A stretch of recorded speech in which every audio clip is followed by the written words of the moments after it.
Got a Ford Fiesta ST and we're fitting front and rear dash cams. This is a front and rear next-based dash cam. I've already fit these to the customer's previous car, so I've just removed this to fit with his new car.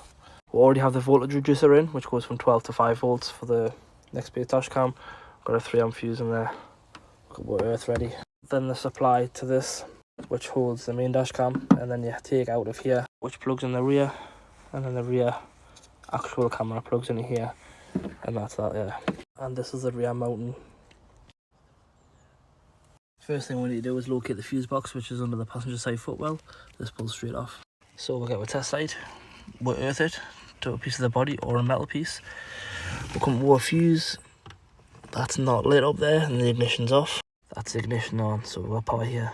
We want it to be switched ignition, not constant, because if it's constant, the dash cam will run the car's battery out.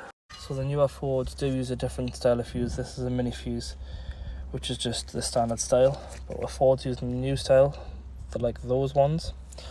So what I'm gonna have to do is cut the connector out and put a different style piggyback fuse air holder in, because you can see the difference there.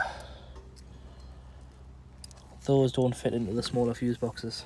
So that's the new one added, and the fuse to feed the dash cam always goes on the back. Think of it, piggyback, you sit on the back. So the main fuse from the fuse box, the piggyback. We've got the earth to the fuse box here.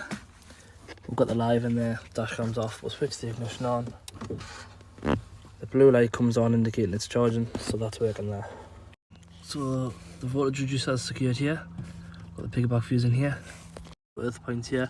The wiring's all tucked up and tied up. We'll have the one wire now leading to the dash cam, and then we'll obviously have the one which comes off for the reverse one to the back. These panels are just simply pull-off panels, no problems to take them off, and obviously this cover goes back on and covers all that. The fuse and these just push off, so you can't tell I've been there. Firstly, what I'm going to do is clean up the windscreen. Use like an alcohol cleaner, it's not going to leave any residue behind. The reason I go from the wiring part to mounting this is then because I put my wiring in here and keep it all nice and neat down in here, and any spare wire I store in here rather than having wires stored up here.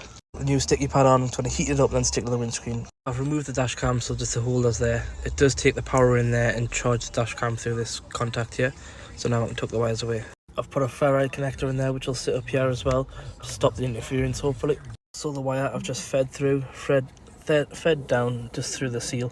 I don't remove panels anymore if I can help it, just so then everything just fits perfect all the time. So this is what I'm left with, and I'll just tie it up neatly here. In like I've never been. Managed to take the wiring all the way through the back. We're coming out here now, and here's the final wire. And this has to come through here when you get the wire through, so then the dash cam can be mounted here. For these kind of panels, just pop that in, and this will pop off. Don't let it scare you, it's not going to break. That's it off, and it's just on push clips. Now I can deal with this boot. What I always do is just pull the boot off, leave the plastic clips in for now. This can be thread through, then we'll feed it through the boot. That's it through there, and I've threaded it up through to here. If you're careful, use a pick and pop them out, and that's off with no breaks. Same with the bottom one. Then all you do is fit the rubber boots back to here and then clip them in. That's the bottom one back on. That's the top one as well. But you can never tell I've been here. I'm gonna have a wire through. Then connect up your dash camera. I always put a little piece of harness tape there, so then the plug can't come undone. Now we'll just push it in.